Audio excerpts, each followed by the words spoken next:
Hello. Okay, I'm back and I'm doing my 2025 full wrapped. I've been doing these quarterly this year because I watch and read and I consume a lot of media. So it was really fun to break it up and to like really talk about everything this year. So if you want more, you can go watch any of those. But my quarter three I did actually quite late. There's not too much new stuff to talk about for quarter four. So I think I'm going to use this video as a way to kind of review all of my favorites and distill them down top 3, 4 for each category. I'll probably re-talk about some stuff, but I might skip through some stuff because I already talked about it. You're welcome to watch any of the other videos or not. You're welcome to skip any sections you want or not. I did this for the first time last year for 2024 and it was super fun. It was one of my first videos that got more traction. It was my first video I did in this style. We might breeze through this stuff kind of fast, but I wanted to get you guys the final list, I promised myself I would do it.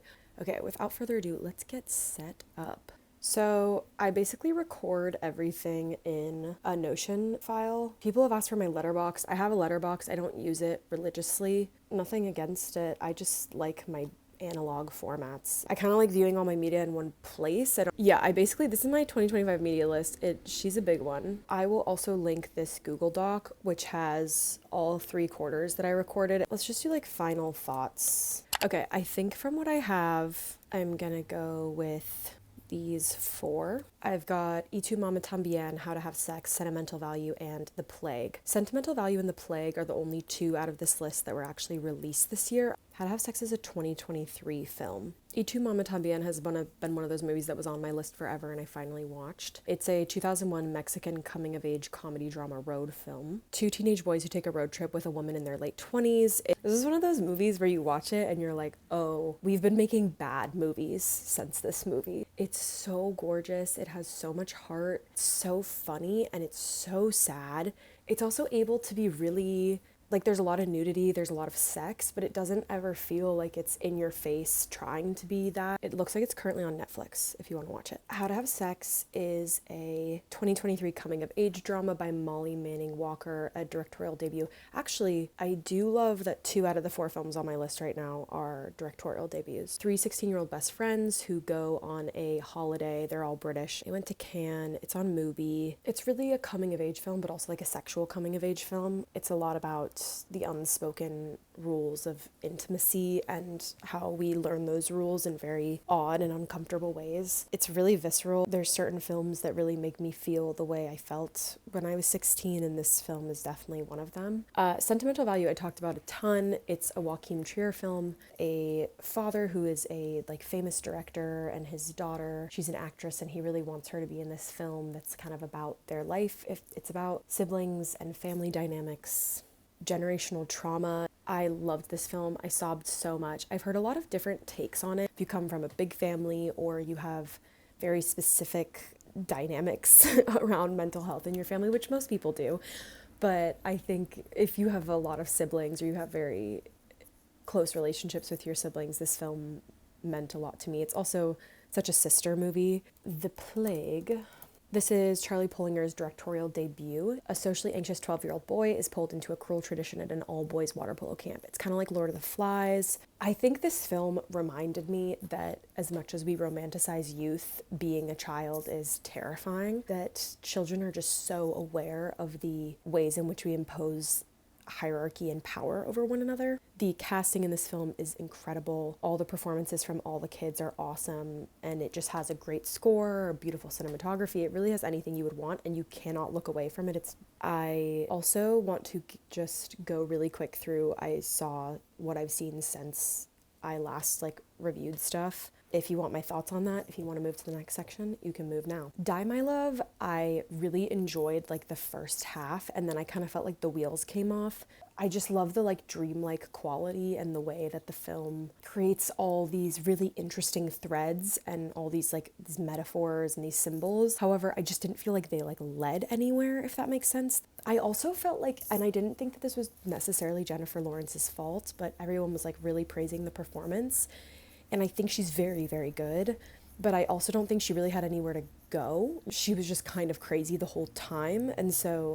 And I actually don't know if that's an editing thing or a directorial thing or a performance thing. I watched Ocean's 11 for the first time. Perfect movie. Really fun. on a plane. I watched Lurker on the plane back to New York, which is a indie that went to Sundance. I really recommend this film. I think it's on Mubi as well. Also psychological thriller. It's about this like pop star who takes this kind of random guy under his wing, and there's this insane power dynamic between the two of them. It's basically a period piece, early iPhone usage, so I want to say 2014, 15. It could be anywhere from like 2013 to 2016, I want to say, which is a very specific time in the music world, Instagram. I saw Marty Supreme. I saw it like 2 days ago. As the days pass, I'm like, I am never gonna think about this movie again. I thought Timmy was fantastic. I thought it was a really fun time at the theater. I was very entertained. I just emotionally didn't really feel anything. I felt like some of the strongest points were the scenes with Tyler the Creator and the whole dog drama. But then I felt like the movie wasn't really about that, which is very Safdie. It's not my style, but I could very much appreciate the filmmaking and the performances and great script writing. And it was just like a bunch of great things, and it just didn't build into something larger. That's not like the end of the world. But I am going, after seeing that film, I'm going into like award season and Oscars thinking that One Battle After Another is really gonna conquer, is my prediction now. I think it'll win Best Picture. I don't know, maybe I'm making a prediction too early. Oh, and then also, my first short film is now online. I filmed it like almost 2 years ago. It's been done for like a year, but you have to submit it to festivals, and the whole process takes a really long time. It was super fun, a huge learning experience for me. A woman working in an empty office space during the pandemic, and she kind of starts to go crazy in it. I've since expanded it into a feature script that I'm super excited about, so if anybody wants to talk to me about that, you can email me. On the topic of filmmaking, I want to quickly talk about today's sponsor, who is Skillshare. Skillshare is an online platform of creative classes taught by real humans. I got really excited and went down a rabbit hole of watching some awesome classes on filmmaking. I personally really enjoyed taking this class by Fred Trevino on color grading. If you don't know, color grading is where you take the raw footage, process it basically to get the look and feel of the film. In my filmmaking, when I've been in the room with colorists, I have felt like I have no words in order to communicate what I'm looking for. This is a really great overview of how I can speak about color, taught by someone who does this professionally. There's a lot of amazing classes on here, particularly for programs that can be kind of hard to learn, such as Premiere, DaVinci Resolve, Figma, Notion. The first 500 people who use my QR code get 1 free month of Skillshare. If you have a New Year's resolution to start a new hobby or a research project, this is amazing. There's classes on everything. So try it out today, no risk. Okay, we are moving on to television. Definitely adolescence. And The Pit, Say Nothing. Heated Rivalry has to go on here. If you haven't heard about adolescence yet,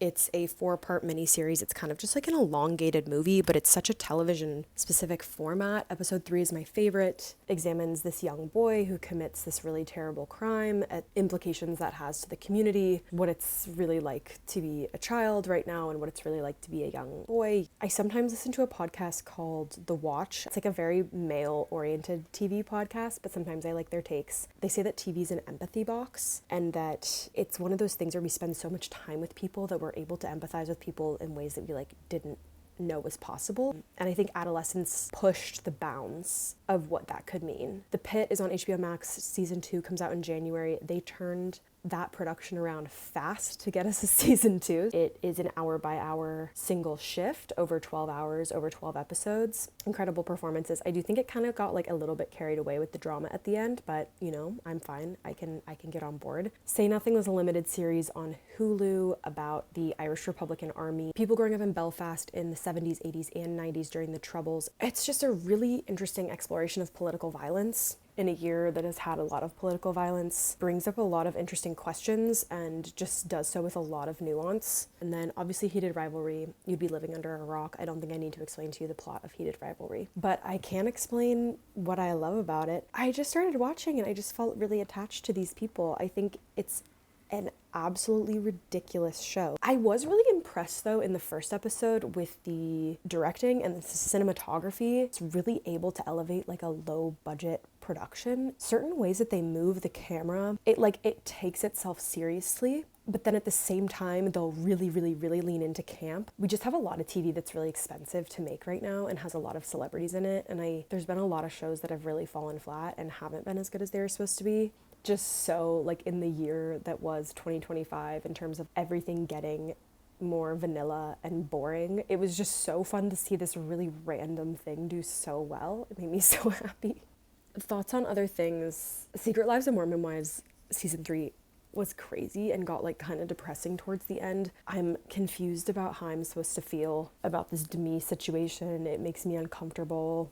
The reunion was a mess, but also it's so entertaining. A lot of people recommended All Her Fault to me. I thought it was good, but I also thought that it was kind of like too melodramatic for my taste and too soap opera-esque. But I'll watch Sarah Snook do anything, and she was really bringing it. House of Guinness, I actually really enjoyed. I thought the first 3 or 4 episodes were actually the first episode especially was quite weak. As I watched further, it got way better, and I think will have a great second season if they get renewed. There's so much I Love LA hate. I have no hate for I Love LA. I thought sometimes it was amazing and sometimes it was like just okay. I felt the same way about Adults. I felt the same way about Overcompensating. But I think I liked I Love LA the most. It felt like maybe it has something to say. TBD. Gotta sit with that one for a little bit. The Copenhagen Test, I just finished. My friend Sinclair's in it. She's amazing in it. And it's a really fun espionage thriller. Let's move on to books. Health and Safety: A Breakdown is a memoir about a woman who gets really into rave, drug, EDM culture, specifically in Bushwick during Trump's first term of presidency. So it's 2016 to 2020. This book is like a tough read. She, as a narrator, grating is maybe the wrong word. You kind of hate her when you're reading it a bit, but she also kind of hates herself. So it was a really interesting look, a side of Brooklyn that I wouldn't have experienced. Also kind of like the party culture that we've lost. I talked a ton in my November vlog about On the Calculation of Volume, Book 1, Solveig Ballet. A 7-part novel series. 6 volumes have been published in the original Danish, so next year I believe the 7th will come out. And 3 volumes have been translated into English. First volume is about a woman reliving the same day over and over again. It just has these really stunning passages. It really is such a reflection on like time, routine, relationships. As the day it's the same day. She's living over and over and over again, and she's like trapped inside of it, but she's the only one that knows it's the same day. And because everything stays the same in her circumstances, you kind of start to see the ways in which her emotions shift and the ways that our emotions shift like throughout a year. Like I think for me, my reflection on it was like, oh, I go through chapters of feeling, down or a little bit up or like whatever, but like she's feeling that way and it's not circumstantial, like her day is the same, just like a very human experience that you're kind of studying. So I'm so excited to read more of those. And then recently I just finished The Door by Magda Szabó. It's a Hungarian book, also translated. The comprehensive story of her decades-long relationship with her housekeeper, Emrance. The neighbors are bewildered but still respect this odd, elderly old woman who's so particular in her habits and guards the closed doors of her house with utmost secrecy. It's basically their relationship over years, the ways in which they exchange trust and confide in one another, the ways in which we view others' like occupations and their art.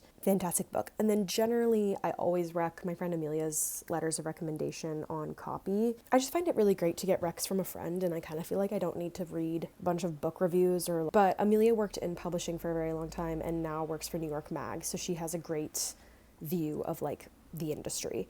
Podcasts, what did I say before? Honestly, I'm going to come back around with Little Gold Men. It's still my favorite podcast if you're a film fan. The premise of the podcast is that they're talking about the award season generally, and Little Gold Men is in like the Oscars. Reporters go to all the festivals, so it's a really great way to like know what I want to see coming up to the fall, as well as the reporters themselves just have a very generous and optimistic view of the industry. I've talked about Ride before. Ride is a favorite podcast of mine with Mary Beth Barone and Benito Skinner. This was a particularly fun year to listen because it was interesting to chart how much their careers have changed since the TV show Overcompensating came out, which Benito created and then Mary Beth is in. It's been really fun. They both had extremely difficult years. They've both gone through breakups. Mary Beth lost her father. Just, it feels like they both have had like the best and worst year of their lives simultaneously.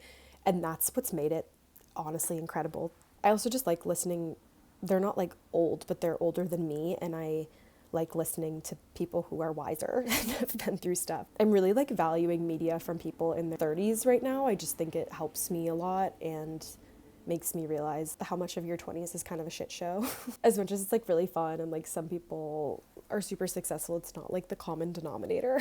So I've been trying out the Jenna Zoe podcast Align. I'm finding her to be really calming so far. I've only listened to like a couple episodes. I'm not super into human design, but it doesn't really feel like it's that much about human design so far. Okay, let's get into YouTube. I haven't found many new people I'm like really obsessed with. I've been like trying out some new channels, so there's not too much I can put us onto right now, but I do think I love Sarah Gray. I think something that's kind of funny about YouTube for me is that I didn't really watch YouTube when I was in high school, like when most people were really obsessed with it. I only got into it recently. Like I've only been doing YouTube for a year and a half. But Sarah was one of the first people I followed or subscribed to. I think that she's incredibly graceful and also is very like value first when it comes to making content and like influencing in whatever way you want to call it. I also really got into Hilder's videos.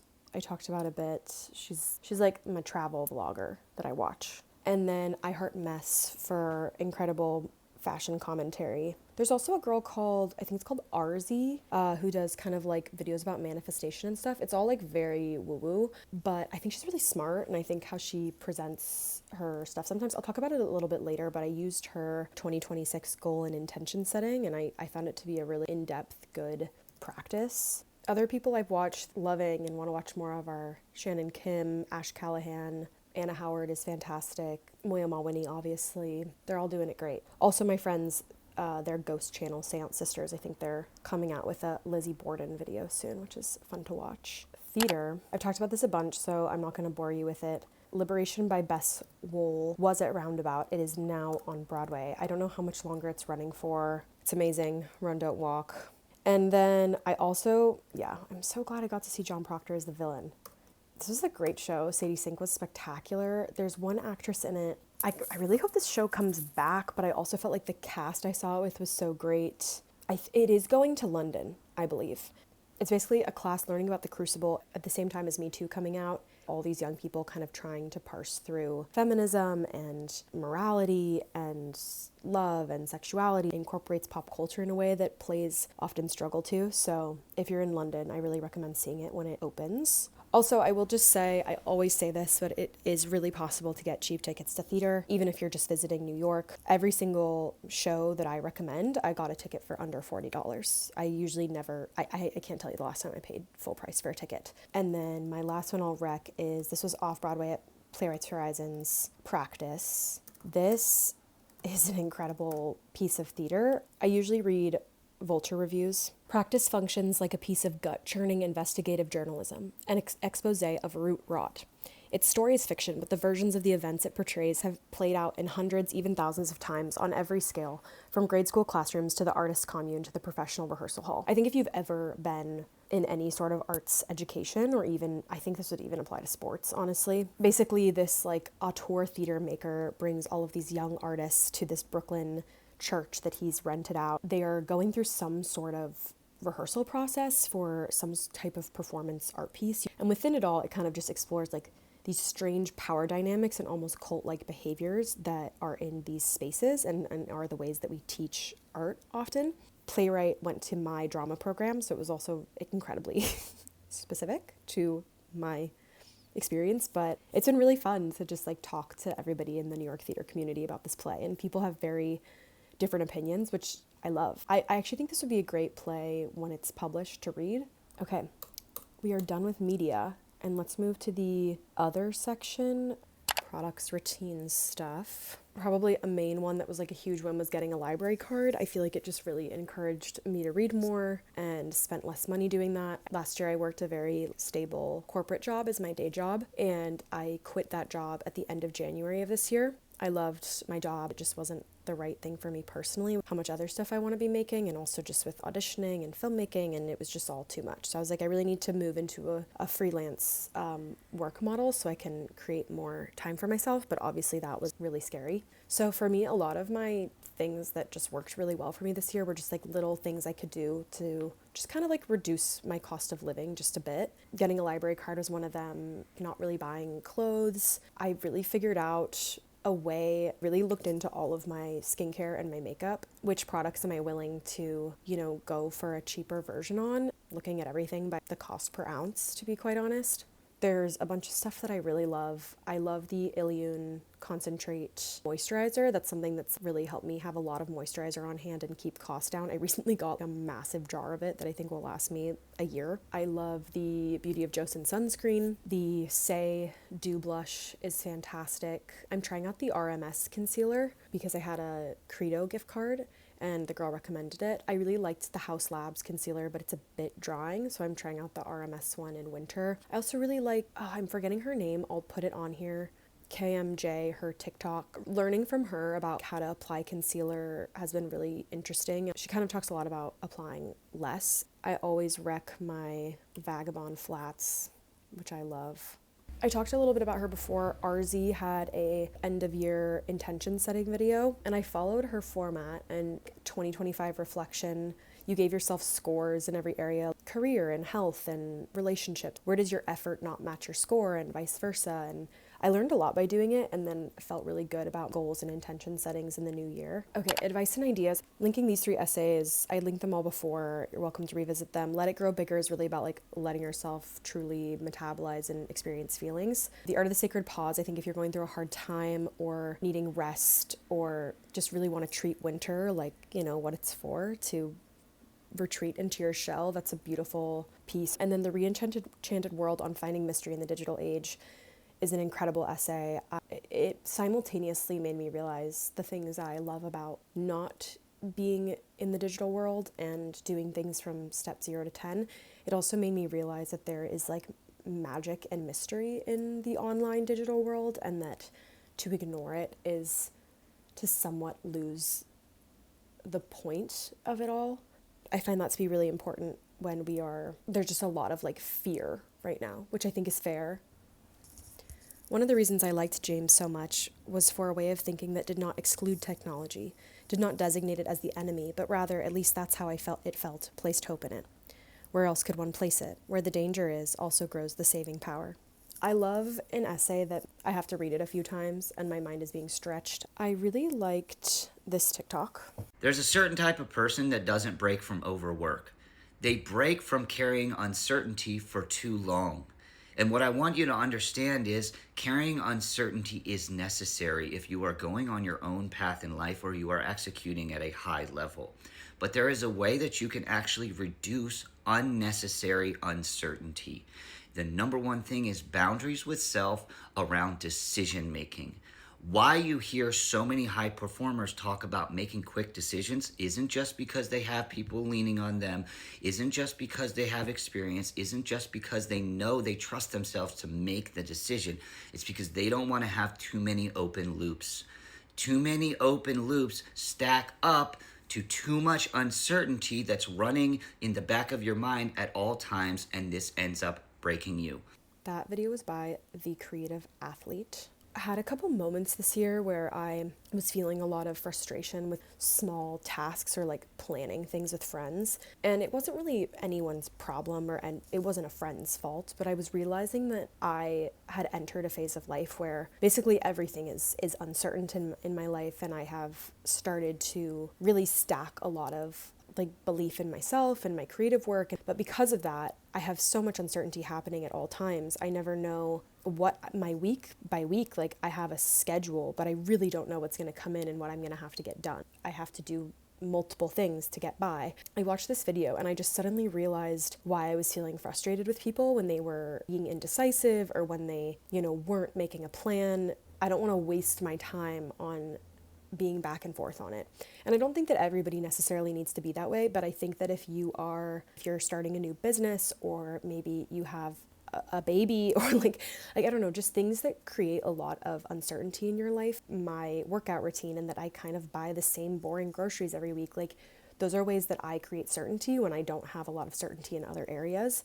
And I'm learning to be more okay with that and less questioning and judgmental of myself. And it also allows me to be more patient with others. They can handle this, I can't, but that's okay. But that just means like we're not compatible to do this activity together, but we can do something else. I spent so much of 2025 overthinking. I am a person who is multi-talented and I'm so afraid of being seen as like too much. And that means that I've spent so much of my time trying to limit my output in a way that I am anticipating will be received well, but no one has actually told me that they don't want music from me or acting from me or all these other things. And my brain has not been my favorite place. That's a TikTok by Horace Gold, who's a creator I find to be awesome and funny, and also had an amazing cameo in Isle of LA. It's a standout cameo. But I just saw that, and I think that was also like a really big theme of this year for me. I'm definitely a perfectionist, and I definitely want to show up in this perfect way possible. And I feel like this was maybe the first year in my life that I just decided I was just gonna like do the things when they're not finished, when they're not perfect. I was gonna put them out. I was gonna share things, and I've had such an awesome growth on here, but that also has like given me a lot of confidence to continue filmmaking and to continue acting even when things are hard and even when things aren't perfect. What I care about, it's fun for me to do, so why would I be so caught up in putting myself in a box, how it has to look, or like what I'm allowed to share, what I'm allowed to not share? This is like a weird example, but for example, with the video essay I did about Cool Girl, I remember recording that and being like, that was the worst thing I've ever recorded. And I was like, I don't even think I can edit that into something usable. And then I edited the video and I was like, oh, whatever, it's fine, I'll post it. And then it did crazy numbers that even I didn't think it would do. I think if you let things be messy, they often turn out better than you expected. Okay, guys, I think that is it. I will link everything, and this list is public. Thank you all so, so much for being here this year and for following along and enjoying my screen recordings. Can't wait to make more video essays. Can't wait to make more vlogs in the new year. Don't worry, I'm not going anywhere. Thank you so much for your kind words. Feel free to watch my short film. I will link it below. And I hope you have a great 2026. Enjoy your year, you all. Bye bye. See you so soon.